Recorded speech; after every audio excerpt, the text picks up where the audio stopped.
On. All right. And ladies and gentlemen, children of all ages, late bloomers and GOB Productions proudly presents to you. We got the main man out there. We got the man, Chris, who's watching SmackDown right now for the live play-by-play. And they got me, that bad mother, shut your mouth, CT. And we are the three not so wise men talking wrestling. That's that. yeah. Air horns. Yeah, air horns. Coming in on another late production, but it's okay. Ladies and gentlemen, we still are going to get a weekly episode out. It's just that we have lives. And as you all know, life doesn't always go according to plan. Yeah, it doesn't, but we are here, thankfully. I'm just nice to see y'all again, because I know that it's been kind of rough for the last 2 weeks. Chris and CT, I know that okay, sorry. So yeah, I know, but no, yeah, we gonna hold on. All right, and we're back. Sorry for that, but yeah, I know that was a quick little advertisement spot. You know, we're trying to get this money. Yeah, but yeah, we are here, and it's been a very, very, very eventful 2 weeks, to say the least. Of wrestling, of course. In personal lives, it's been yeah, it's been kind of rough. Yeah. Actually, Chris, I know that you wanted to say a few words. We can actually start with that first. Let's start with that. Okay. Well, I just want to say that rest in peace to my friend Leonard. He died November 7th. Stage 4 cancer. I wasn't exactly sure which cancer it was, but came and went. If it wasn't for him, I wouldn't knew about Impact Wrestling in high school. He's the reason I got back into wrestling, really. Gotcha. So shout out to Leonard. Rest in peace. He was a good dude. Rest in paradise. Loved wrestling. I was trying to RKO me at the beginning of the first hour. I remember. I'm like, oh my God, bro. Every day. But yeah, he was a cool dude. I miss him. But no more pain. You good. Yeah. Rest in peace. Rest in peace. Leonard. Rest in peace, Leonard. Yes. Man, a couple days ago, my grandma passed away. But, you know, it's sad, but I'm also happy she's, again, no longer in pain, because she also had cancer. And then she's also led a long life. She was 92 years old. She got to meet her great, I want to say, third great grandchildren. And she's seen a lot, like, in her life. And yeah, I'm going to miss her, but it's not goodbye. It is until we see each other again. I don't know if she was a wrestling fan. Probably not. You'd be surprised. Yeah. Yeah, my grandma was a Supernatural fan, so yeah. And yeah, so but no, rest in peace to both of the losses. Yes. Rest in peace, grandma. I haven't suffered a loss, so I feel for y'all, because this would have been 2 years after my grandma passed. Like her death was in October, so we less than a month from her death. So she wasn't really a wrestling fan, but like I said, she's a Supernatural fan. And it's been, I mean, I'm not saying it, but yeah, she was awesome. And I was just trying to say I could relate, but in times like these, you know, trying to find the right words to say is always hard. So what we're going to do is transition into what you guys came here to listen to. And don't forget to like, subscribe, and leave a comment on all of our social medias and on our videos. You know, we want to interact with everybody, especially yesterday. Woo! we need to interact with people because so much have gone on in the world of wrestling, and we will start with let's start with the releases. Yeah. Yeah. So last night, I would say around 10 or 11 now. Just Twitter's going crazy because WWE once again decided to release a bunch of people. We have Hit Row, which word is he had some backstage heat. That's one of the reasons why they got let go. Tegan Knox, Jackson Riker, Drake Maverick again, which he had an amazing video after his second release. I think it said Tegan Knox, but if not, Tegan Knox again. Yeah. And yeah, I honestly feel like the WWE is one, getting rid of people to get ready for when they sell. They're also, I feel like they are bringing people up just to put them on a 90-day clause, and also that they're releasing so many people, so AEW just keeps getting people so that they eventually like go bankrupt or something like that, where they just can't hire people, so then they're doing this mass exodus of people, and people are like, oh, AEW's the new WWE, da, da, da, da. But who knows?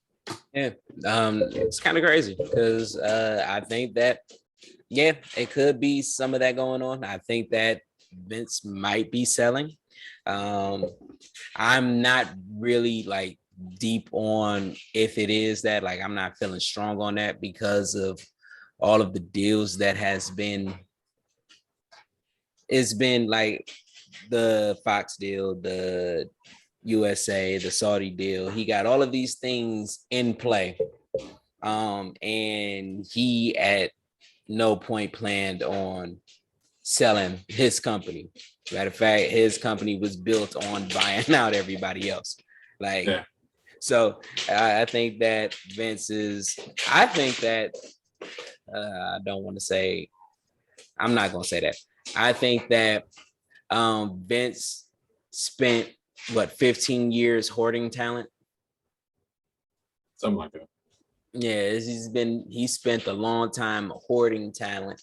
I think that with the emergence of AEW, with a revitalization of Impact and some of these other independent wrestling companies, I think that he can't hoard talent anymore. Like, not unless there's like this new law that's about to come up that he's known about the independent contractors, because that would have been leaked out. Yeah, long time ago. Somebody wouldn't hold on to that. Oh no, listen to a person that grew up in politics. They will hold on to that. It's kind of like let's say this, Vegas is a company where there are things at stake almost every day, and you do football is a week in advance, right? Mm-hmm. And the last thing that anybody wants to do is the last thing anybody wants to do is to let out information that could give the opponent the upper hand, like injury reports, right? So let's say Arizona Cardinals come out with the victory, and their next week they're playing against Jacksonville Jaguars. Any other time, it's Cardinals are a 2-touchdown over. Like they got to give 2 touchdowns. They're negative. They're giving the points, 14 points to the Jaguars or whatever. I don't remember the team that I said before, but the Jaguars. Let's say that, right? But after their big victory the week before going into the Jaguars, they're only a 3-point favorite. Yeah. Monday, don't nobody know what's going on. Tuesday, nobody know what's going on. Wednesday, nobody knows what's going on. Saturday, after they get all of the money, you'll hear Kyler Murray is doubtful for the game on Sunday. It took it. Vegas had the information long before anybody else, and they will hold on to that when it benefits them. Vince is one of those people that will hold on information until he sees it's coming. Just think about how long it was before all the stuff that he was doing before the big steroid hit. Like there was a lot of weird shit that he was doing where people was like, what? Yeah. And so it was just issues. It's just those type of things that goes on in business where people is like, all right, there's something big coming and we're lightening the load. Right. So okay, go ahead. So there's probably something at stake. I think that hoarding talent was one of Vince's crutches. There's always so much to go on there. You can start, stop. A person could be there for 2 months and then disappear for 3 months, and had all of this going on. And that has been one of the biggest complaints of WWE, that their stories just keep it's watered down, is stupid, or talent that is in the story just disappears. So it's like, all right, hoarding talent is giving him a bad quality. He has some competition, and so now he's trying to let some of it go in order to try to say, all right, this is what I want. These are the people that I want to do it. We could bring in a new one, or I'm thinking that Vince has something else up under his sleeve. So hopefully. We'll see, I guess. I mean, as much as people complain about not watching like their products, people still watch it on YouTube, still watch it on Twitter. They might not actually watch it like live. They're still technically watching products. Yeah. But I'm gonna say this. I'm glad that in the next 90 days, there's gonna be a lot of talent that can go to a lot of different places and can set different independent promotions. They can set that on fire. I'm calling it right now because I have been getting some of my hot takes right, a lot more wrong. I'm gonna do the Roll of Hit versus the Acclaimed. Oh yeah, I see that coming too. I definitely see that coming. And if Tony is smart enough, get involved, huh? And then somehow the Young Bucks get involved. Oh yeah, because top dollar. Yeah. Oh, did you hear that he put out a song? Yeah, he put out a song after his release. Yeah, that it was addressing everything, and he was like, it's their loss. But no, he also, I guess, they put out a rap song about Fabs, B-Fabs. Mm-hmm. And that's what kind of got them in hot water. And also, I guess, Top Dollar called like somebody in the WWE and was like, yo, y'all messed up for releasing her like that. Y'all are missing out. Oh, yeah. Well, they got what if they did that, then I'm pretty sure that was planned for, and they got exactly what they wanted. They got that heat so they can go in, so they can still be the Row of Hit. Unless they owned that before, then they don't own the name Hit Row, but they own like another something row. Okay, so they could still keep. All three of them are actual, like Swerve and Top Dollar are actual rappers on the outside. Swerve has a few EPs out, and I think Adonis is actually a DJ. Yeah. Oh, wait a minute. How about Hit Row versus the Acclaim versus Dante and Leo in an epic rap battle? Because Leo is a battle rapper. I mean, is a rapper too. Oh yeah, Leo is. Yeah. Got all these MCs. There definitely got to be a. Oh, if Tony creates a battle rap with, you make a battle rap event and he gets smacked to do it, I will call Tony the greatest. No, because seriously, because honestly, everybody in battle rap are wrestling fans. Yeah. So that connection wouldn't be out of reach if somebody got that. And then he could finish it with the female battle raps, and they can call that the Queen of the Ring, and then that'll just be another slap to But Vince. guess what? They can't call it the Queen of the Ring. No, if they get URL, they can call it Queen of the Ring. Yeah.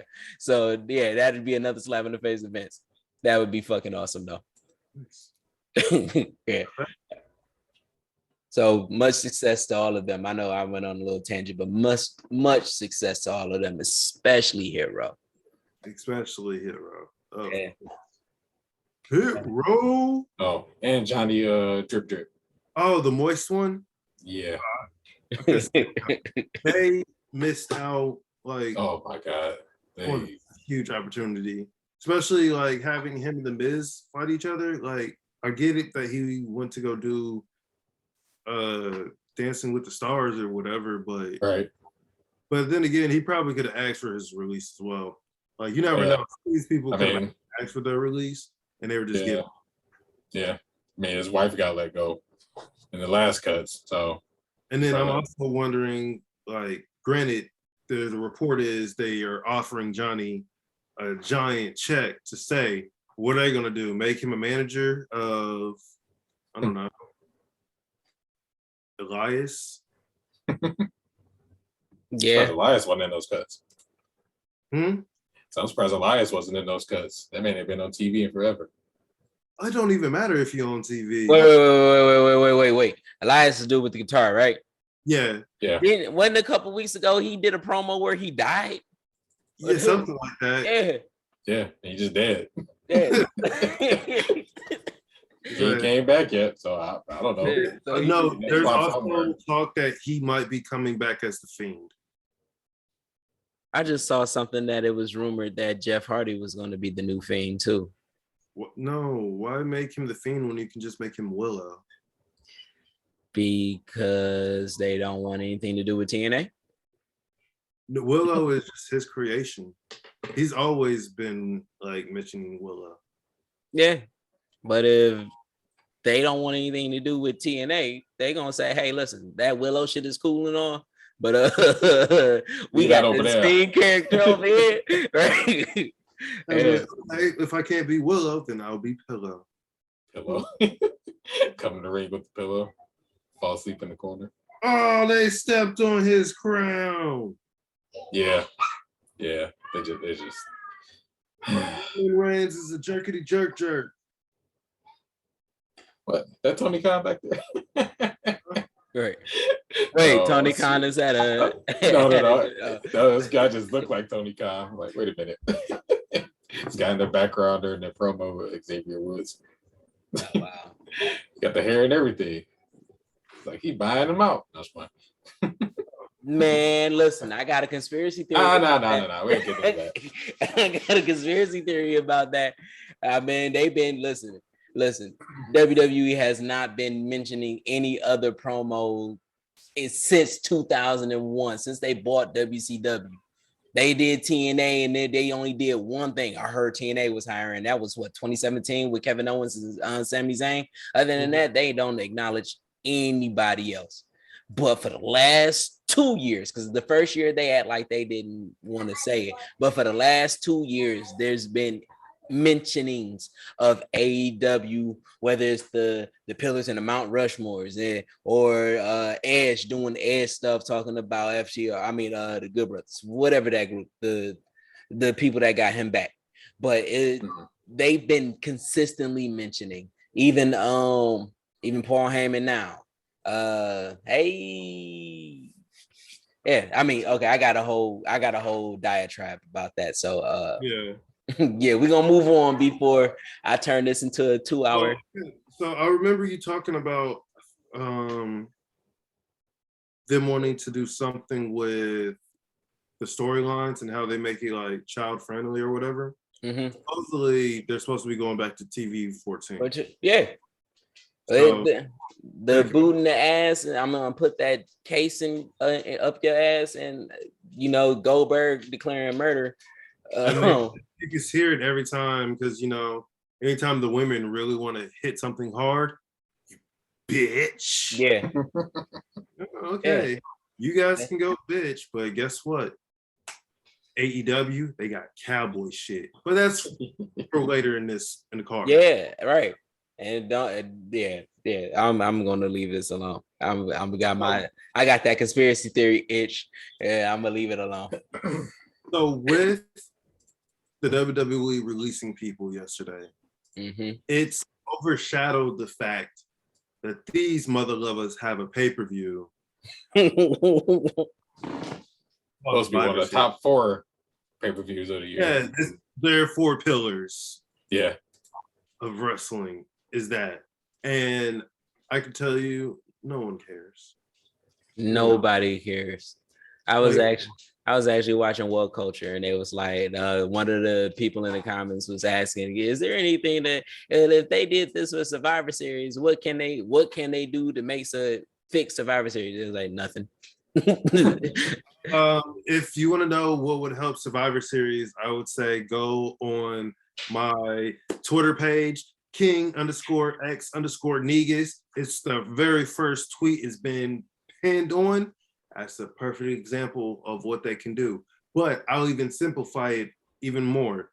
The winner of the Survivor Series, like the elimination match, he gets a championship match at the Royal Rumble. If there's 2 people, then that next Raw or SmackDown, they face each other for the opportunity. Bam. How do you get that? How do you get the brand that wins? What were we talking about again? Oh, the brand that wins Survivor Series. They win the number 30 spot in the Royal Rumble, and the losing brand, they have the number 1 spot. Easy come, easy go. That's the easiest thing you can do. Yeah. Okay. So let me ask you this, because I had somebody say that knowing who has the 30 spot is no fun. It takes the win out of everything. Well, no. I'm not saying that we know who's in the 30 spot. Yeah, it's just that brand gets it. Yeah, that brand. Yeah. The last person will be from that brand. Yeah. But I was about to ask, because I heard what you said, and that makes it cool, because anybody that is in that 30 spot could be like, I swear they should say, hey, we should make whoever's champion, like, and creative whoever's champion in that 30 spot, so he can just try to prevent anybody from winning the championship, and that can lead to a different type of feud. But then usually they don't make people wrestle twice. Yeah. Yeah, but no, what was it? And I still remember when, in the Royal Rumble where everybody was asking for Daniel Bryan. I think that was the year he was at WrestleMania. Yeah. And they wanted him to be number 30. Mysterio came and everybody booed. That's the only time Rey Mysterio. Yes. I still remember that. It's like, but let me ask you, but that was the question. Has there ever been, I'm pretty sure there's been times of knowing who number 30 was. Yeah, all the time. There's multiple times. Yeah. Does that ever take the fun out of it? Not really. Yeah, no. Like, unless they win, then that takes the fun out of it. But yeah, they win the Royal Rumble and the number 30 spot. Like, I don't think it ever really won. I know that. Yeah, I remember one spot has won more than the number 30 spot. Yeah. I remember one time, it was either this year or last year, Dolph Ziggler came out number 30 and he was like in it for like 60 seconds. Yeah, that 30 spot is actually like a joke spot. It's kind of like I had like 2 months. Yeah. We have Survivor Series. We'll just run down who we think will win these right now, because whatever. We have RK Bro versus the Usos. I'm gonna say RK Bro wins. Yeah. I'm gonna go with the Usos. I'm gonna be different. We have Becky Lynch versus Charlotte. I see that ending in a double count out. Yeah, some funky finish. I see myself taking a shit during this time because I really do not care about this match at all. Even the heat. I mean, Becky is All cool. the matches, this one at least has a story. Yeah. I mean, it does, and they tried to make it like it was a real shoot. I know that some of it may be real, but when I first saw it, it was like, okay, it's a work. And let's not say that this is the only one with the story. This one was an oversold story because I'll say who's the other story as we get into it. So, who's next? We have the women's elimination match. We have Bianca Belair, Liv Morgan, Rhea Ripley, Carmella, and Queen Zelina versus Sasha Banks, Shotzi, Natalya, Shayna Baszler, and I didn't know she was added until just now, Toni Storm. Yeah, they just did it like last night. So they just kind of like announced it on Twitter or whatever. Yep. But after we release everybody, hey, guess who's going to be in an elimination match? We're adding Toni Storm. And drop the Leo, which I don't understand. I don't understand the dang it, what's her name? What's the female GM, the woman GM? Sonya Deville. Yeah. Deville. I don't get her whole storyline. And then again, they're making both of them heels. Like, Yeah, like both like pulling for both shows. It don't make no sense. Yeah, and they both work for both shows. It's like, do something different, son. Yeah. I know y'all probably gave y'all. If it ain't Bianca Belair, I really don't care. I don't know. I see them giving it. I would prefer them giving it to Liv Morgan actually, just because she's going for the title next. So it would actually give her momentum, unless Becky Lynch gets involved, and that's the reason why she gets eliminated. Yeah, that's my thought process. We also have the men's battle royal, where we have Finn Balor, Kevin Owens, Seth Rollins, and newly added Bobby Lashley and Austin Theory. This whole thing has just been confusing, but also on the men's side, we have, or for the SmackDown side, we have Drew McIntyre, Baron Corbin, Xavier Woods, Jeff Hardy, and the anonymous TBD, which that match is going on right now. It should just be Happy Cap, whatever, Cap Moss, Flappy Cap. Yeah, whatever. Yeah. Put Shinsuke on that. Well, Shinsuke already has fighting. Yeah, fighting Damian Priest. Shinsuke already has a match. He's fighting. Oh yeah, he is. Yeah. See, you don't even know who the mid-card champions is, so nobody care about this show. Shinsuke has only his title like once. Maybe. Yeah, that's what I'm saying. Like, I know that he had a title, but I haven't seen him defend it at all. He normally just comes in and rocks, and then leave. Like, and if that is not the most awesome thing ever on TV, we got Shinsuke Nakamura. Okay, he about to have a match. No, I'm doing a concert. I see y'all later. No. Okay, thank God. Thought Jinder Mahal was about to win. Oh yeah, they are doing. They had a fatal 4-way for the last minute spot. Yeah. So we got Ricochet, Sheamus, Cesaro, and Jinder. Oh, they'll give it to Sheamus. Since Sheamus just coming back. Well, he just kicked. Oh my God, he just kicked and Sheamus Ricochet out of the damn ring. Sheamus, they do my.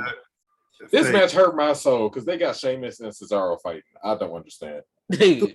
I need the bar back together. Yeah, I thought they would. Yeah, but no, they do my boy Ricochet wrong. Man, no respect. None. All right.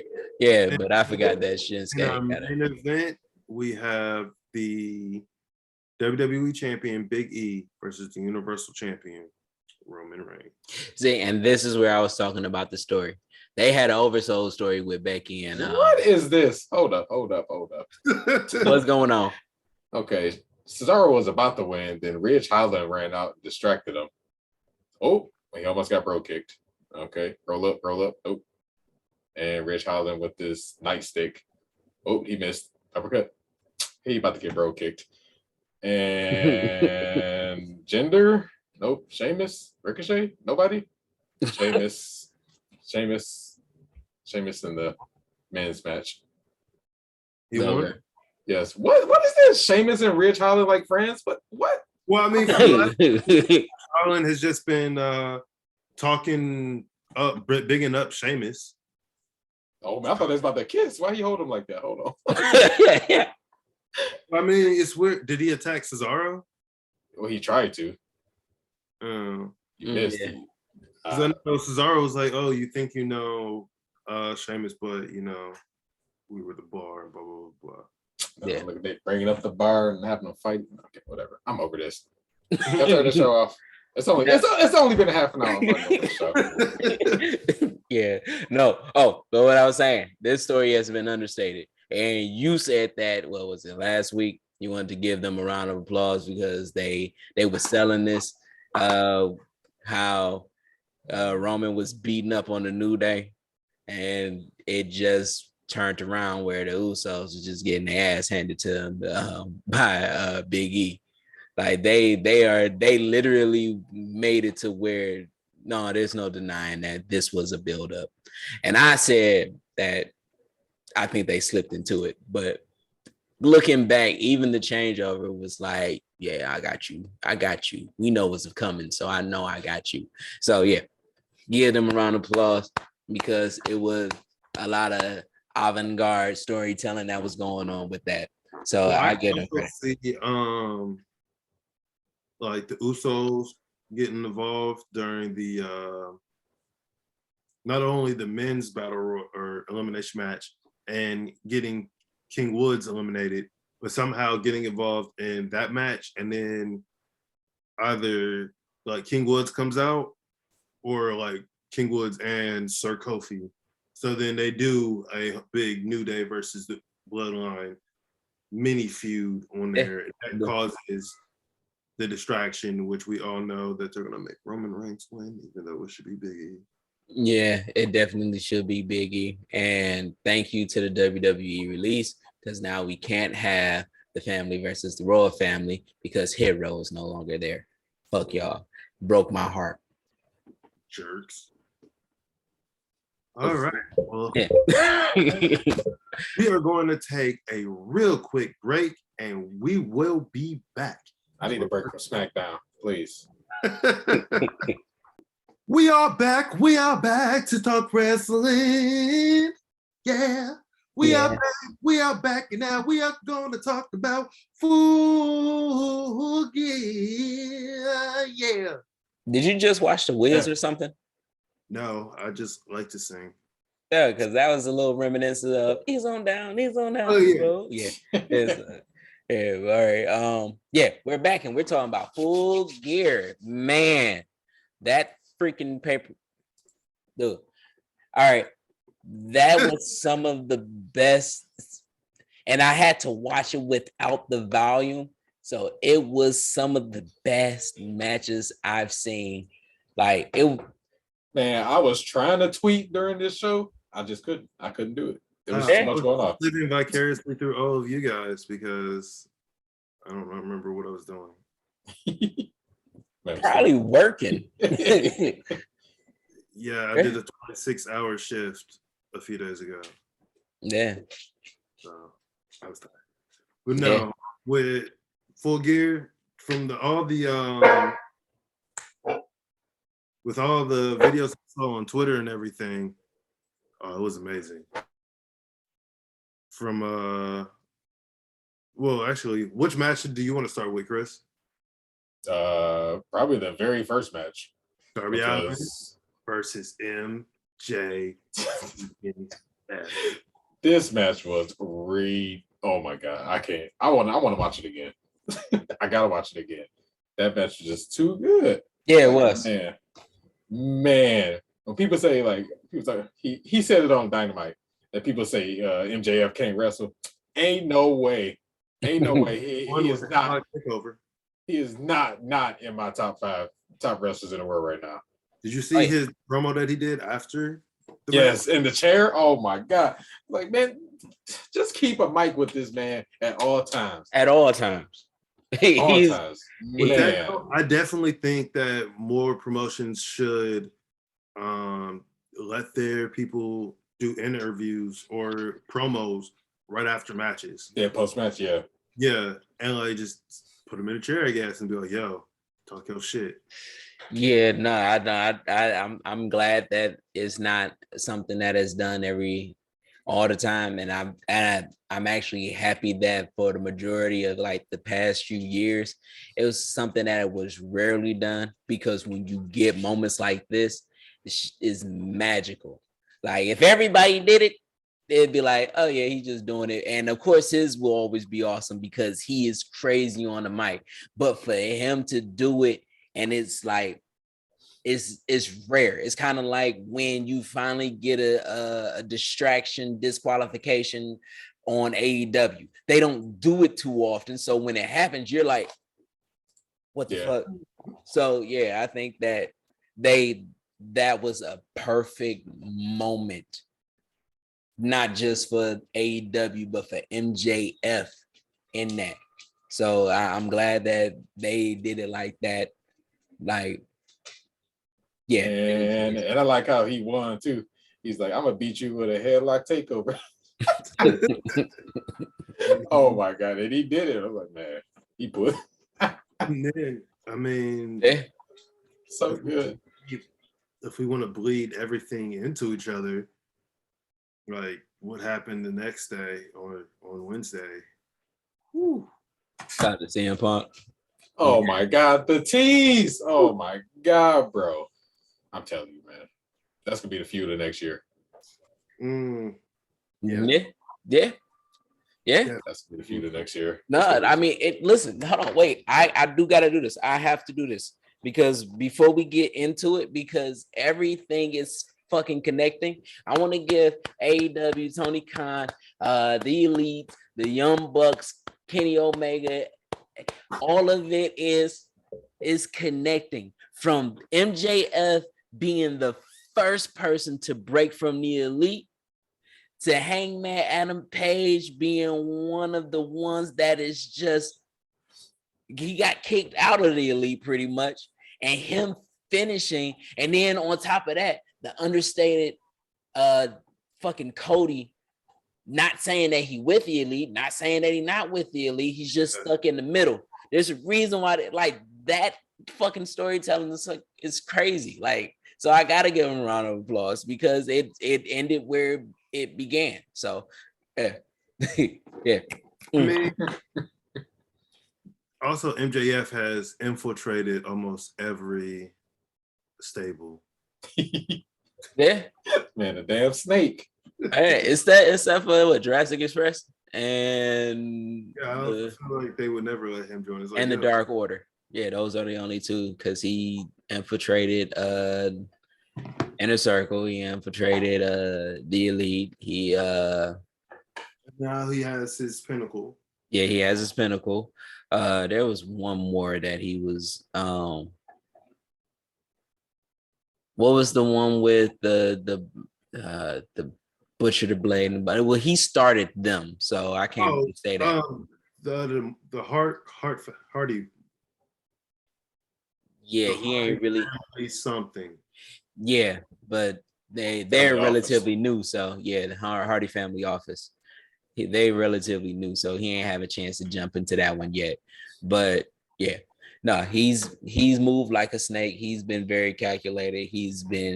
And the funny thing is, he's been an asshole the entire time. Like it ain't like it was, it's kind of like the Scorpions. He is Scorpion. You know you're gonna get stuck by him. So yeah, and he ain't trying to hide it because it's in his nature. But yeah, and I don't ever want to hear nobody say MJF can't wrestle. I don't. No way. It ain't no way. Yeah, that boy's he's He's too. done, I think, a 450 splash before. So Yeah, he's good. Like I don't even want to say he's good. And most hated heel, and it's not like Miz heat. He's like, I fucking hate him. Yeah. yeah. And you know what's funny? He's the announcers are really getting man. his Tony Schiavone was like, "Get this kid out of here." Yeah.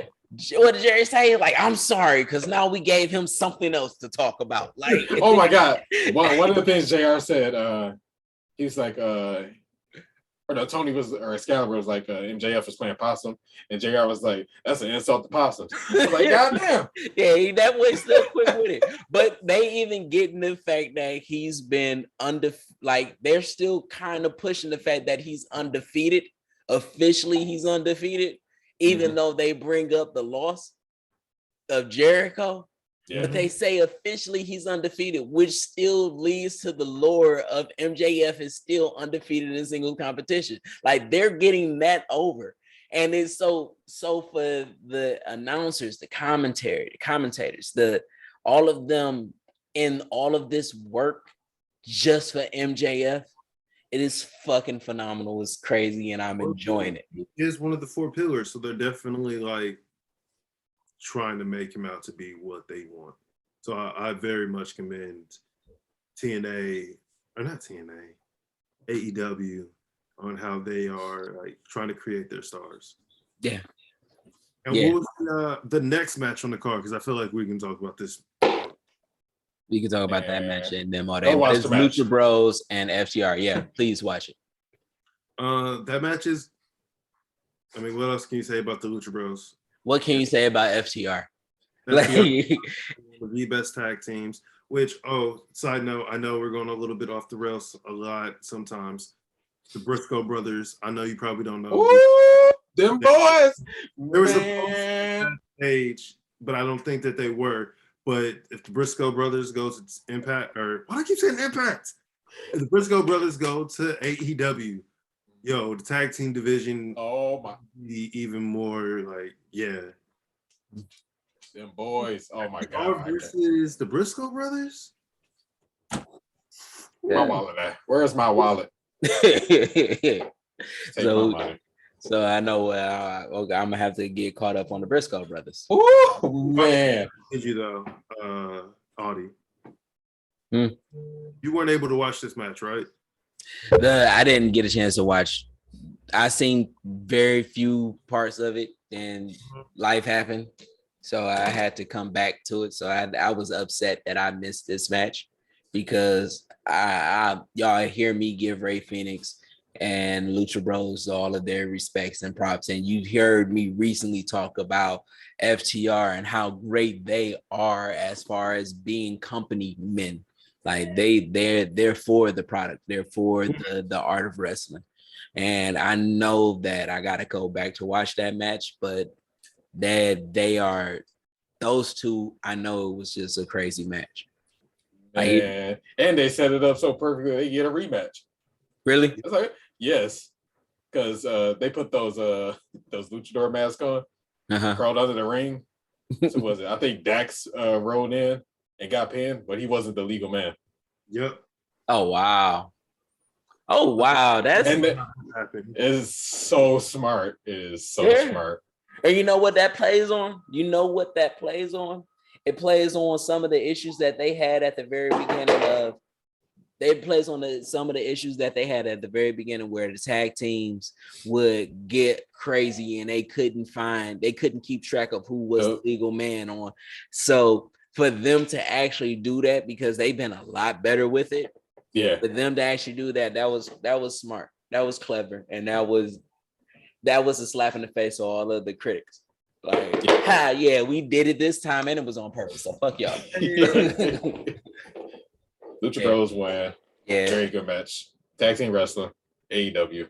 Go hand in hand. Yeah. Okay. I'm hungry and I just saw waffles and now I'm hungry for waffles. All right, so let's try to let's rush through this. I mean, did you see any of the highlights? Not of this match. Okay, so we'll move forward. Miro versus Bryan Danielson. Woo-wee. I forget what I think I said. But My chest. that, That's all I gotta say is my chest. Like that was a hard hitting, man meat type of match. Yeah, man, they beat the crap out of each other. And then it's like, yo, that's not a match they could have had in the WWE. Man, they wish. Ain't no way. First of all, they had more than 10 minutes. Second of all, they was like trying to kill each other. Yeah, I seen part of this, and it was really like I like, all right. One of the things, and I was explaining to CT, one of the things I really liked about this is that it really allowed Rusev to tell a story. Hero. Yeah, sorry, my bad, Miro. It allowed Miro to tell a story that he didn't really like. We're used to Bryan Danielson telling the story. We're used to seeing it all play out. But when when he was fighting, when things was going bad, and he'll look up to the sky and he's looking at God. At first, I thought it was kind of comical, but when we start seeing that desperation, because he was trying to get the pin, and like everybody gets that. But he was really like, God, please help me. This guy's a psycho. I can't get it right. Oh man. But then it went from, oh, that's kind of funny. That's a funny quirk in this to damn, he's really desperate. He really wants this. And this is the very first time that Miro just didn't look like a monster. He looked like he was a human trying to figure it out. And God was not helping him at all. And so it was like a regular person having one of those bad months, and they just trying to wait until I can't wait till my vacation come. Like it was one of those things. And so Miro. The Redeemer. He's trying to redeem himself. Yes. Oh man, I love that match. Yes. I was like, who's gonna follow MJF and Darby? And they just kept going. I mean, from what people were saying, the first 3 or 4 matches were like main event quality. Yes. What was the next match? Oh, no. I had this pulled up. Oh, it was the Super Quick versus Jurassic Express and Christian. How'd you feel about that match? It was pretty good. I think it went on maybe a little too long, but it was crazy. It was chaotic. I love it. What, talking about the Super Click? Nah, I had to step away. I'm sorry. Yeah, we're talking about Super Click and this guy. You gonna put some respect on Adam Cole's name? You better talk. Yeah, man. Oh my God, what was I watching? A Bleacher Report when he was going to do the boom, it cut off. I was like, oh my God, that's the best. Yeah, in the ring doing the baby. I'm like, oh my God. Hey, you missed the baby. I almost ruined my night. No, I was cutting it on at that moment. Like when I said, when I was coming back, like life happened, I had to step away. Came back and I seen him coming in. And him doing, I'm like, that is one of the most over. So man, I love it. And then to be followed with the, I was like, get this shit out of here. I gotta put some respect on my boy Jungle Boy. Oh no, Jungle Boy gets a lot of respect, especially coming out in jeans all of a sudden. So he was ready for a fight. He wasn't trying to wrestle. I'll say it's a street fight. Listen, Christian diving off of platforms at his age. I mean, looking like his dad. Not the best wrestler in wrestling today. He does look like Luke Perry. Like, yo, he sound like Luke Perry. His promo on Diamond, I was like, wait a minute. How much of 90210? What's going on here? Sounds just like his pops. Yeah. Buffy. Why are you flying? on Dynamite now they have they brought up the fact that Bobby Fish and Adam Cole will be tag teaming actually tonight on Rampage to face Jurassic Express. That will be also another good match because I mean we don't know this, but I mean with the WWE releases, a certain somebody from a Red Dragon like place might be coming, and you know they'll probably form the era of Undisputed. Yeah. I like how the Bucks stopped them from saying it. You can't say that here. Yeah, they're good. They're good. And Jungle Express won that one. I was upset. I'm sorry. Going back to the match, huh? Why were we upset that Jungle won it? Jurassic Express. I am upset that Jurassic Express won. I like how they won, but I'm super click all day, baby. So yeah, I did not like that. No. I think it played into the overall story where like the Super Click just losing like all night. Like, they lost like everything. Kenny lost, Bucks and Cole lost. So yeah, no, like I think that, but that goes into something different. And we'll get into that after it goes into my mind. We'll get into that a little later. But yeah, no, I tend to like the heels over the face. So sure. Yeah, and listen, this is how much I am not liking Jurassic Express. I am rooting for the Young Bucks. Y'all know how much I hate them. Yeah, and they put on a great match. I love them wrestling. I just don't you be mean to the Bucks of Youth. Listen, I like their wrestling. I am actually liking this persona that they're doing right now. Because even the arrogance is corny, and that just makes it funny. Like when they do something bad, I'm like, get your silly ass. But yeah, it's yeah. So yeah, I'm rooting for the freaking Young Bucks, and I feel dirty doing it. All right, and then we can get to the next match. He'll jump in when he can. We had Pac and Cody versus Malachi Black and Andrade. Yep. This match was okay. I mean, I would have preferred if Malachi and Andrade won, but yes, they did. No, they lost. Cody wrote. Cody won. Sorry. Yep. I don't know what's going on. Yeah. No. Yeah. This is one thing I like about this match was that Pac actually got a pinfall win using the Black Arrow, because he I remember a couple years ago he's like, I'll never do that again. Well, I mean, he also I guess from what I saw when Cody tagged himself in, it kind of threw Pac off his game. And then he just became a bastard again and remembered how much of a bastard he was and just started doing bastardly things. Yeah. I like there was I like the story that they told. I like the fact that regardless of whatever Cody does in this situation, he is going to get booed. I'm loving this because even though he is still getting booed, he's playing with a little bit of passion, anger and stuff, but he's still trying to keep his face going. Like that whole thing that is going on is like, all right, this is where I'm about to veer off a little bit because y'all know I'm about this whole hero's journey, right? Mm-hmm. We are seeing the beginning of the reign of MJF, right? Yep. Okay, so we're seeing this, right? And I said a while ago that Cody's on a hero's journey. What would be the best way to get Cody back as a face?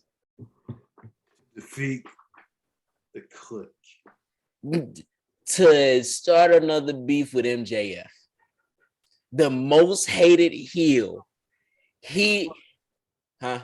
I don't think they're going to. I think they're going not going to WWE this and make it so that he never actually wins the world championship. I think they're going to hold to that. That's what he said. That they're Of holding. course, that's what he said, but that's not stopping the arrogance of like I said, this is going to be a long, slow burn. I said that when we started. Chris, you know I said this when we started, that he is not going to win that championship. And the only way that he will be able to be the perfect face and win the championship again is when he beats MJF. And MJF is going to be arrogant enough to give him the opportunity. But he's not going to be able to give the opportunity until he wins that championship. So this is going to be another year and a half of fucking booing of Cody and bad stuff happening and him doing the smart thing of taking himself out like he's been doing. He'll show up once every 3 months, like for a minute, and then he's been disappearing. He shows up and then having a baby. Like those things are cool, but his Hollywood persona gave it to where he's still being seen, but not enough to get tired of. They're booing him right now because it's Malachi. That is one of the biggest reasons right now, is that it is Malachi Black. Malachi had this. Everybody felt he was wronged by WWE. Like, so there was a lot going on with this. And now it's about to just be fun to boo Cody. So this is where this stretch of him working to make himself a little bit better. And then he's going to start, instead of getting all of these, he's going to probably get one more person that is considered a heel, but is loved before he start getting with, jumping back into actual heels, like him doing he's going to be battling the Hardy family at one point. Yeah. He's going to be battling some of the people that nobody really cares about, so they do boo, or they just really don't like, so they do boo. Jericho, probably he's going to come back and face some of his old demons. Like that hero's journey is this big thing, and it's not going to be a WWE type situation where they just change the rules for him. It's going to be like, I can see that happening. Eventually somebody's going to get tired. The fans going to get tired of the fact that he's never going to win a championship. And in that moment, MJF is going to have his reign. He's going to have a couple of big feuds, but then he's going to bring that back. And if he does, the funny thing is MJF might still come out victorious, because I think that the glory, the pomp and circumstance of being the face for Cody means more, as instead of really the championship. Yeah. And what I mean by that is that he would be perfectly fine if he's the face and moving the company along over him actually just winning the championship, but it's not doing anything for anybody. It's a great feeling for a moment, but then it dies back down. But yeah, so this right here, this match, it being in the middle signifies, and I know I'm really getting deep in this, signifies him being in the middle of the road. And this is the beginning. This is about to be the end of that second act and the beginning of the third. And you're going to see it as MJF grows. You're going to see it get a little more gruesome. Hangman Adam Page is going to start being a little more gruesome, as far as like he's going to be like Big E fighting championship. He ain't shutting nobody down.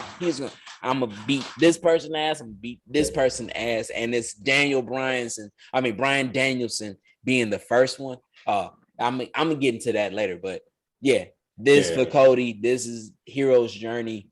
This is still Act 2. And this is a great moment in his shit. So, yeah, bravo. So. Fair enough. And what was the next match? I think it was, you guys have it up now. Britt Baker versus Ty Conti. You guys want to talk about that match? Or was it just? It was a good match. It's a good match. I actually preferred this match over the Statlander match. I'm not gonna lie to you. It was actually pretty good. I'm not Yeah, a big Ty Conti fan, but she brought it. She definitely was like, it's a championship match. I'm gonna give it my all. And yeah. yeah, She also said in her first interview was like, instead of, oh, I wish I could have done this, that, she's like, no, I know where I did wrong, and I'll get her next time. I was like, oh, Yep. I like yeah. Oh, that. and then Britt posted on Twitter and said, "I can say this as the champion." She said, "Nobody has harder kicks than Tay." And There you go. but with that said, and still, like I was like, Britt, she's a star, like for real. Conti is a black belt in Brazilian Jiu-Jitsu Yep. Yeah, and probably some other martial arts as well. yeah. And I love the fact that she's with the Dark Order. Like that is like, yeah, I'm telling you, all of them is awesome. They need to be protected at all costs. Oh, Man, they about to get wrecked for like the next 5 weeks. It ain't about to be no reckoning. It ain't about to be no reckoning. Colt might get wrecked, but it ain't about to be no reckoning on all of them. Nah, he wrecked Evil Uno. Man, he kicked that man head off. Yeah, I forgot to be. Off with his head. But yeah, this is about to be great, and I love the fact that Hangman is still with them. Like, give me one. Y'all can keep talking. Give me one. We'll get to that because what was man, that, Chris? That ended. Next match was Eddie Kingston versus CM Punk. Woo, this match. That one was also not a wrestling match. That was just a fight. Yeah, that was just a fight. Man, the start of this match, I was like, oh my God, is he dead? He's just out. Like, oh my God. People, they were getting mixed reactions too. Some people were cheering for Eddie, other people were cheering for Punk. So it's great on that dynamic. They're both not heels. They're more faces than heels, but they're like, yo, we want to fight. Yeah, they're both crowd favorites. So and this match was, but everybody did know CM Punk was gonna win. Yeah. And that was a nice little like, because everybody's like, oh, he doesn't wrestle anybody, he doesn't wrestle anybody. He's like, no. He just like Bryan Danielson, they're just putting over everybody. And like, winning is great, but you don't always have to win to be pro. If you have a good match with it, more people. If you're constantly losing, okay, you're still having great matches. And that's how it is with anybody who wrestles Punk and or Bryan Danielson. But it's like, who is MJF gonna be the first person to beat CM Punk? Is Hangman Page gonna be the first person to beat Daniel Bryan? Those are awesome matches to have right now. So, yeah. And then both of those, and here's the thing, I know that they both have the opportunity to beat them. Like there's a chance that Hangman is going to be a quick, he was just a transitional champion, but and MJF might get his first real loss, but this would be depending on how they play it. If MJF wins and Hangman wins, this will be one of the biggest fucking moments in wrestling because those are the two biggest names. They got all the fanfare, and yet these guys who don't have a legacy, like a real legacy, just beat them. Like that is going to so that if they win, it would validate both Hangman and MJF. I feel like they both are going to win, and that's going to set MJF to collide with Adam Page. I think that is going to be a couple months down the line, though. I think they're not gonna wrestle, or Adam Page isn't gonna wrestle Daniel Bryan until probably the next pay-per-view. Okay, if it's the next pay-per-view, I would say that this one is going to be a slow burn. Because seeing that CM Punk initially, I guess, was supposed to face Wardlow at the pay-per-view. I mean, because that was on Tony Khan's list, or he could have just been saying, this is what I want for full gear, and then he just had other notes for things afterwards because I think he had that on his list. Yeah. I think I remember seeing that. Yeah, and I think that is going to be a Wardlow face turn. What I can also see, like, that too, but also just how Bryan Danielson is going up against the Dark Order. He could be like, no, you have to be all of the pinnacle to even have a chance at me, because he feels so disrespected by the fact that CM Punk just laughed in his face and didn't shake his hand. Oh yeah, no, that's I can see that. I hope not, because then that'd be third time in a row that you got to go against a group of people in order to get to me. Because they want to put over younger talent, so what's the better way than like, yo, yeah, I think there's a couple of different ways, but for MJF, that has been the thing. It's been, he did that for Cody, he did that for Jericho, he did that for and if he does that for CM Punk, that'd be 3. And it's like, okay, we got to do something again, because Wardlow can't keep getting his ass kicked like this. Because he got his ass kicked with Cody. He got Wardlow being the first person to give MJF a loss. I see that too, especially if they want to get him over as a face. And that's what I meant about, all right, if it's going to be a CM Punk MJF battle, MJF is going to win that. But I can see that building up for a different type of turn for Wardlow. And if they want to get Wardlow over, that is going to be a moral victory for him. And that's what I meant by it being the Hangman and MJF won't come quick, because there's a lot more story that they can fill in that can add to the legacy of MJF, Hangman Adam Page, and even bring in Wardlow and people like that to actually move them up to make them more of an entity in there. Yep. So even if it's like even if it's All Out, if it takes them all the way back to almost a year later and it's All Out and it's MJF versus Wardlow, then you can expect MJF being the champ at fighting at Full Gear. Because then now that time for that big match, they already told stories, they already got things intertwining and everything.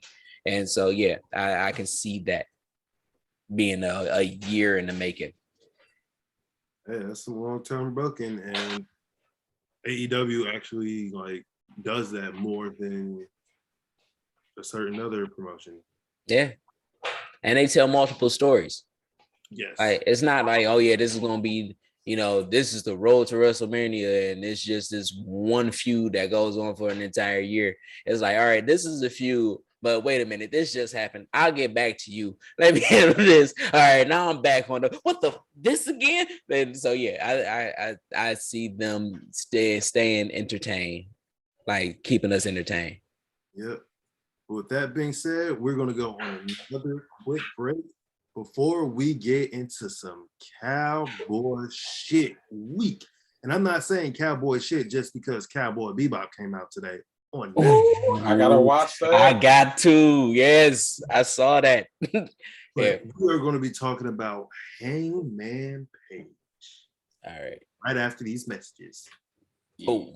Cowboy shit. All right. Yeah.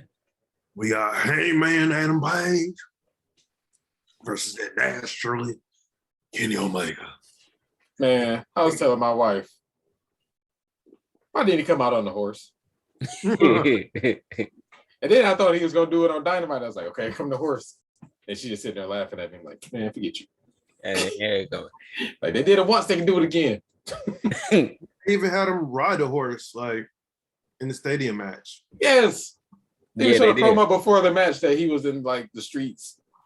Just on the horse coming to the stadium. I was like, man, where the horse at?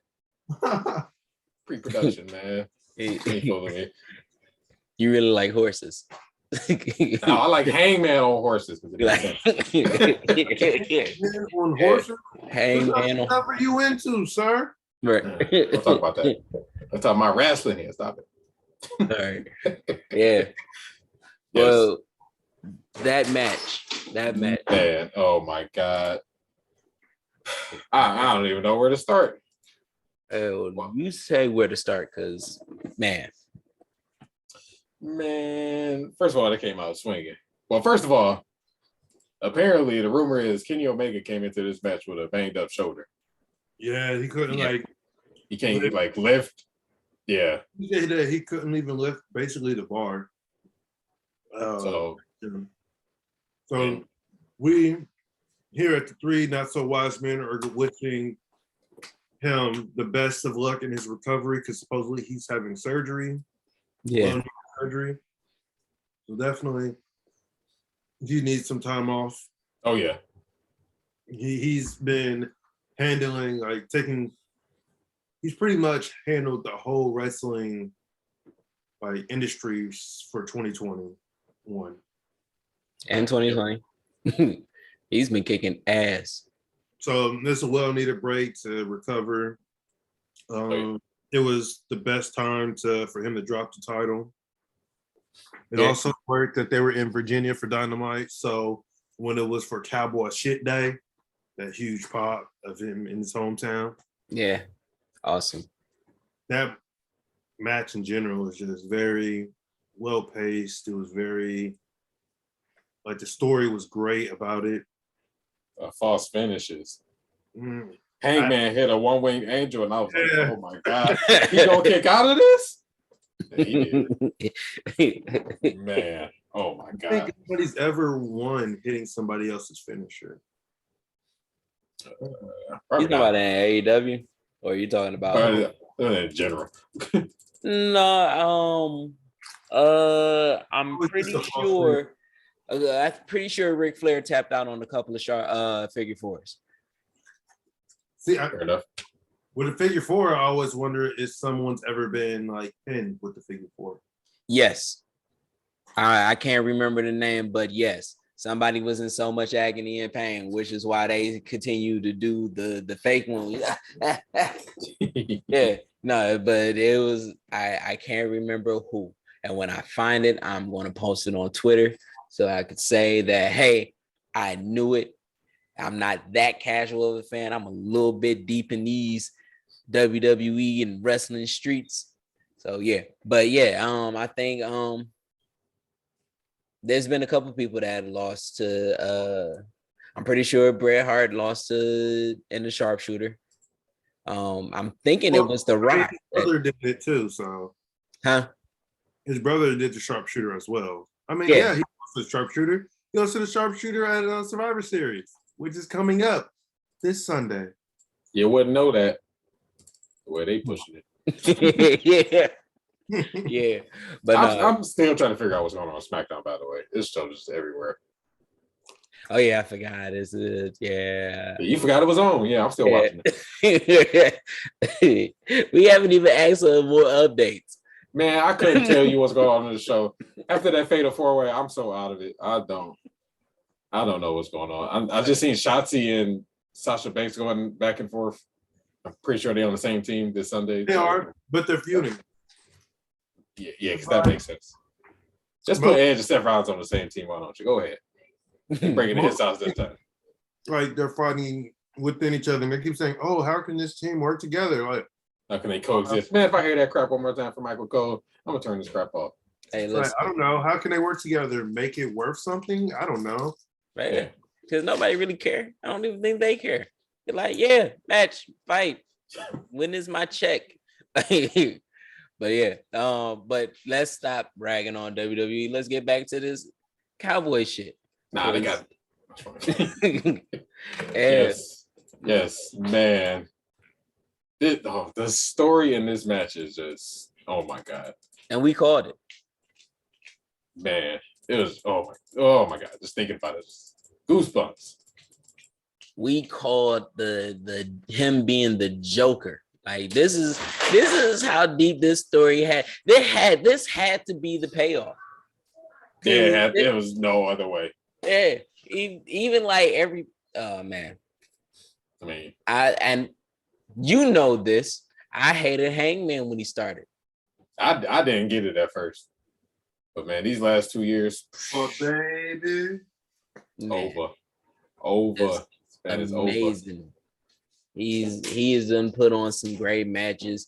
He's been the asshole in some stuff, like them in the playing him being the drunk jealous one, and it actually turned out to be the Young Bucks that were really just the jealous ones, and how all of that go. Man, this was All they needed was an apology.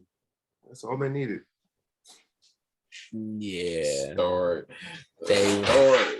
And I man, and this is again the story from beginning to end. They did not take their hand off of this at all. There was no no loss of story where he just, oh yeah, now I'm just back in this match. And where the fuck did he come from?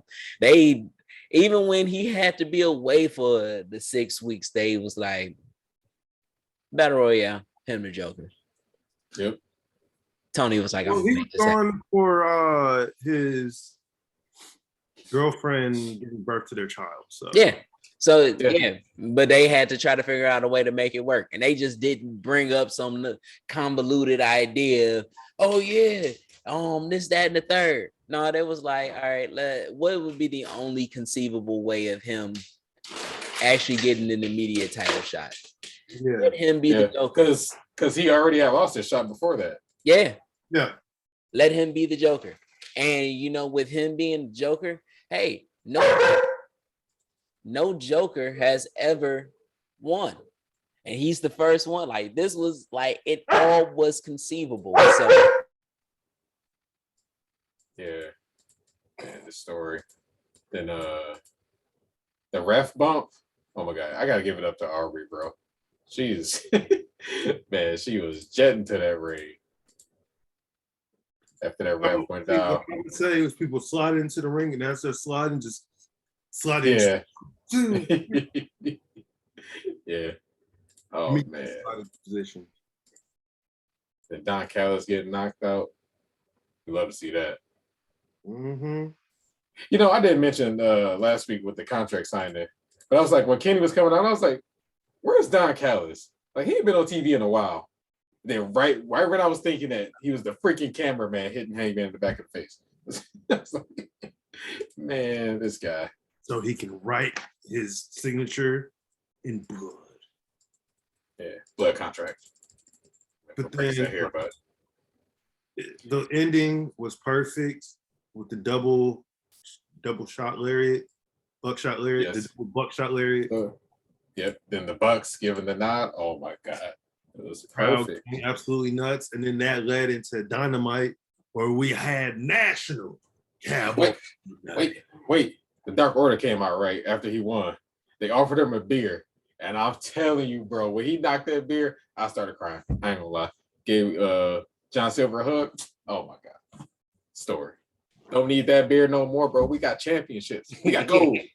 And then John Silver just kept sharing it with everybody else. Oh, man. He is a treasure, man. I love that guy. Which then led to the Dark Order being in the ring once Dynamite came on, introduced Adam Hangman Page, the new AEW heavyweight champion. No horse. I think he got in a few words. No, he did. Everybody's saying that he deserved it. And he's saying, no, he earned it. Then all of a sudden, it was Sam. It was a damn little bastard. Who was it? The American Dragon, Brian Daniels. He comes down to the ring. He mentions that after he won the world championship after WrestleMania. Yeah, he said WrestleMania, but I was surprised. I was like, very next night. And he had a look on his face that was like, ha, yeah, I just said that. Edit that out. He said, I don't want you to complain and say you weren't ready because you're in your boots, your nuts, your nice pants and your ugly ass leather jacket. Y'all don't want you to have an excuse on why I beat you for the title. First, he said he was disappointed that it wasn't Kenny Omega standing across from him. I was like, man, right there. It's the heat. That man was a heel. When he brought up WrestleMania, oh my God, the boos that rained down on him. Can you talk about that show? Yep. It's like, whoa. Granted, I know everybody else was like, oh, snaps, he just said that? What? Which then that just led to an awesome pull apart where he's like, yo, you don't even want to fight me. You're letting these little men pull me back. Which then gave him to a little kerfuffle in the ring for a little bit. And I'm glad instead of it being a whole new match, it was him versus Evil Uno. Yeah. Which he completely destroyed him. Man. I seen on Twitter that somebody said Tony Khan was an evil genius because next week they're gonna be in Chicago and Daniel Bryan challenged Colt Cabana. Yeah. But then after that, they said, I forgot where they're gonna be. But it's like somebody else from the Dark Order from there. So Daniel Bryan just gonna go through the whole Dark Order just to piss off Hangman. Like, I mean, that's what he said anyways. That he was gonna do. So I'm like, you know what? Might as well be like, yo, I'm beating up all your friends. So when you wrestle me, you're at your meanest, but I'm still in your head. Okay, son? Yeah. Heel Bryan Danielson. See, I can't even really call it a heel because this is just who he's been since he's been here. That's also true. Yeah. Like in the very beginning. That's it. That's all I want. I don't want anything else. I don't want the accolations of this, of the crowd. I want the title. That's how I say that I'm the best. Yeah, no, he actually was like, I just really want to kick some ass. I ain't really for the title, but since I won this tournament, yeah, I'm coming for you now. But yeah, even like he's been doing heelish things since he's been here, but he's the, he's the American Dragon. So like in this situation, yeah, he is the heel, but it's not in the traditional sense. So I'm just really excited about this because he's going to make me hate him because it's the Dark Order and nobody better lay a hair. Like I'm going to hate him and I do not want him to win at all. Like this is coming from the heart. I have been cool with you, Bryan Danielson, for a minute now. I don't like what you're doing with the Dark Order and I want you to stop it. This instant, just fight Hangman. Leave Evil Uno. You bet not touch John Silver. I swear, if you touch John Silver, who's gonna put into the cow mutilation? He could put 10 in there. Put Anna Jay. And then he'll choke negative 10. He got the Anna Jay. He got to deal with Jungle Boy. Which I wouldn't mind.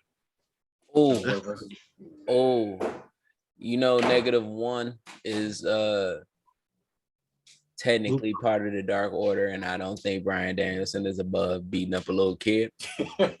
So I see this going like if he wants to get some heat, that'll be the surefire way to say that he's that because oh my God, they would ridicule Tony Khan.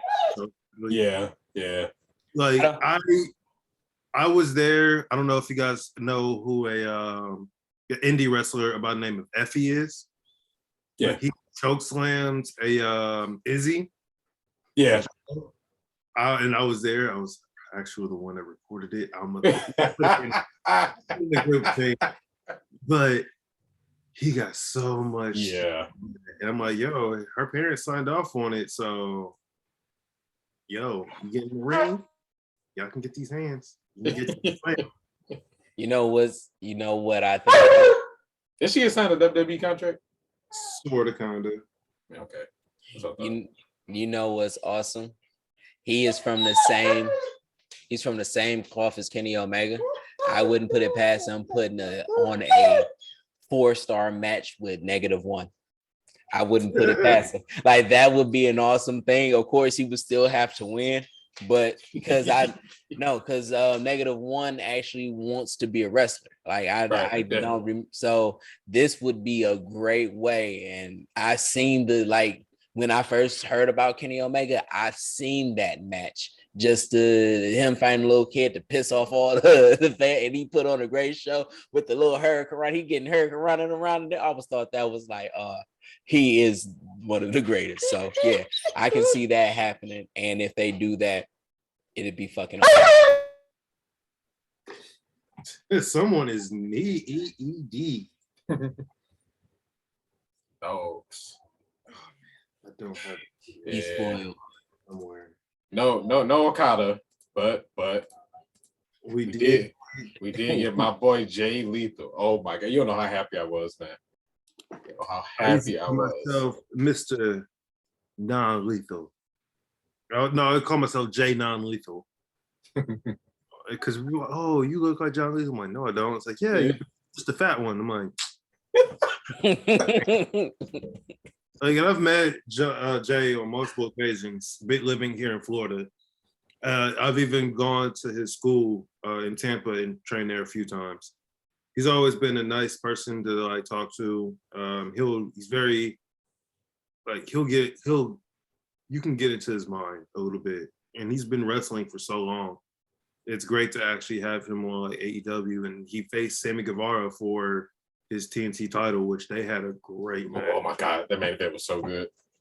Like even the fact that he couldn't get him up for a little bit. He's like, oh, I can't get him up for my move. And then eventually he hit his finisher. That was great storytelling. And I've always wanted that. I forget what he calls, Jay Lethal calls the move where he picks him up like that and gives him the face buster. I forget what he calls it, but I've always wanted to do that move when I was wrestling. It just sucks because on the indies, some people just don't know how to post and or they just sandbag you. Fucking sandbaggers. Dicks. People, I'm afraid to do this, but I'm like, yo, okay, I'm showing you how to do it and how I can do it safely. Right. Yeah. Well, I want to do a quadruple moonsault off the top rope through a fucking bouncy house up into a crossbody from the ceiling. Like, yo, get the fuck out of here. Yeah, yeah. Those guys are dicks. Is there anything else? Besides for Ishii.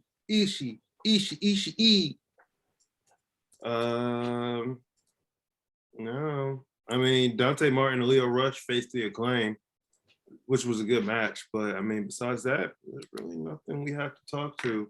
Besides me getting into the Indie Wrestler of the Week. Hey. Oh, excuse me. Our Indie Worker of the Week is Ray Zion. He is the Champagne Don of the House of Spades. You can find him at Real Pro, Riot Pro, Division Pro, GTW, Knockout, Outlaw, and I want to say, I don't remember what the Sausage Factories are. Yeah, Sausage Factory, their thing, but there's that. His moves are the reverse cannonball, that Fat Boy Tope, the Black Thunder Bomb, X Mark, the CTR, which is a tag team move of his. On the wrestling rating list, he is at number 402. He is a one-time TMMA heavyweight champion, a 6-time ARW tag team champion, a 6-time ARW hardcore champion, a 3-time Riot tag team champion, and he's gained the tag team champions in 4 other wrestling promotions. You can find him at IG and on Twitter at THEE Tiger Knee, or you can book him on at RR Brown 03 @gmail.com. This Ray is a cool dude. He constantly is trying to get me to cut back wrestling and join his group. I'm just like, I'm not sure if I want to do that yet. You should. Because he knows that I'm a great mouthpiece and people need a mouthpiece. So people, especially here in Florida, if you need a mouthpiece, hit me up. I love to talk. I'm not going to wrestle. Might take one bump, only one. But I'm your man to talk. I am the motor mouth of the Midwest. Get at me, because you know I will be best. Hey. Yeah. But besides that, you can find me, like I've said before, at King_X_Negus. Hit me up on Twitter or Instagram. I love chatting with people. It gives me something to do. Yeah, that's where you can see me. And hopefully I will be having more content to bring up, wrestling related and non-wrestling related, because it's finally time for me to use my damn degree. Goddamn right. All right, and you can find me at Late Bloomer Audie. That's L8 Bloomer Audie on IG, Twitter, my YouTube channel. I did post up a new video, so that's there. I am more of a people watcher, but I do respond when people say, hey, what's going on? I will respond. So please talk to me, because I can talk about music, I could talk about wrestling, I could talk about movies, I could talk about a lot. I could talk about the philosophies of life. I could probably even do a little bit of quantum theory if you catch me on a good day. So whatever you want to talk about, I'm pretty much your guy. He's a man of all talking traits. There you go. You can catch me on Twitter at chaos_prince245. Finally got my Instagram up. Hey, I found the password. It's Mr._chaos_prince245. So I'm on Instagram. I try to post there a little bit more. I did want to shout out a wrestling show coming up because it got some interesting names. So House of Glory in New York. They just announced that Buddy Matthews, formerly known as Buddy Murphy in WWE, is making his debut on their December 11th show for the Glory. Okay, nice. yeah. And also on that show, I'm pretty sure the main event is the Amazing Red versus Malachi Black. Yeah, he is on how. Yeah, I saw that. Yeah. So that's on December 11th. I think you can order it off Fight TV. It's like $15 or something like that. Yeah. So, When House of Glory, the wrestling promo that at one point was owned by Master P. Still is owned by Master P, and I think Griselda got some stake in that now. Nice. So yeah, I've been looking at some of that stuff. Like I haven't been meaning, but I've been looking at some of their stuff, and they're freaking awesome. So yeah, I'm really excited about that. Real quick, Yes. were you able to get tickets to WrestleMania? No, I wasn't able to get tickets to WrestleMania. My connections aren't like that. I was trying, but I am going into this December. I believe it's December 15th. I will be at Dynamite for my third event in the last 3 years. Are you gonna be inside or? Listen, I am going to be probably shoulder rubbing with some wrestling celebs if everything goes right. Hopefully I get to see Lance Archer again, because Let's have a sign saying follow the three not so wise men. Oh yeah, no, that's definitely coming. Hopefully I can sneak in and get some interviews, get some pictures with a couple of workers, independent, that are just booked for a show, especially. Make sure I can get some of their information and where they can be reaching for booking information, and hopefully some big names. I'm telling you, there's not too many people that I fan out for, but if I run into huh? Said if you get to talk to Lance Archer. Oh, Lance Archer, I'm gonna be cool. He's one of my favorites now, like MJF. But I will fan out if I meet Chris Jericho, Y2J, because that has been my dude. And there goes my reference for today's episode. Yeah. So I mean, I'm gonna just keep the streak going. But yeah. So but I hopefully I get a chance to run into people like Swole, Dante Martin, Leo Rush. Some people I'm actually like, I didn't know that some of the people that I follow is actually on Twitter. It's actually close with Swole and Faye Jackson. I don't know if y'all know if y'all know who Faye Jackson is, but she's been kind of making her name around the independent scene. And I've been following her for like 3 years now. Me and Swole have had plenty of conversations throughout the years, especially because we both were prior military, Air Force. Yeah. So I think she was security forces as well. So we always kind of rag on being security forces. Just like, I forget his name. Who's in MSK? Wesley. That's the white guy, right? Yeah. Well, anyways, the one with melanin in his skin with MSK. Sorry, I don't watch NXT like that. He was also security forces, which is being a cop in the Air Force. So we've always had conversations about that. But yeah, I'm glad you're gonna get to go to your third Dynamite. Hopefully I'll go to one soon. I just always have to go to work. So I mean, you can head out to Jacksonville, right? yeah, it's like a 3 hour drive. I mean, just let me know what day you want to go when they actually make it back to Daly's place. Let me know and I can see what I can do.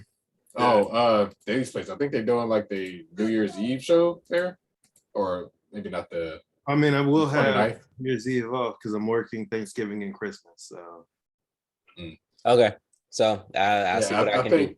The 29th. I think they was going back to Daly's place. I think Tony Khan had mentioned it. Yeah, I know they're doing something on the 29th. Yeah, but yeah. Oh, we got Big E and Roman. Big E just took out the Usos. ooh. Yeah. Yeah, get him E. Get him E. Get him E. Yeah. Wait, All right. Love to see it. That's the best thing to happen on SmackDown. I'll tell you right now.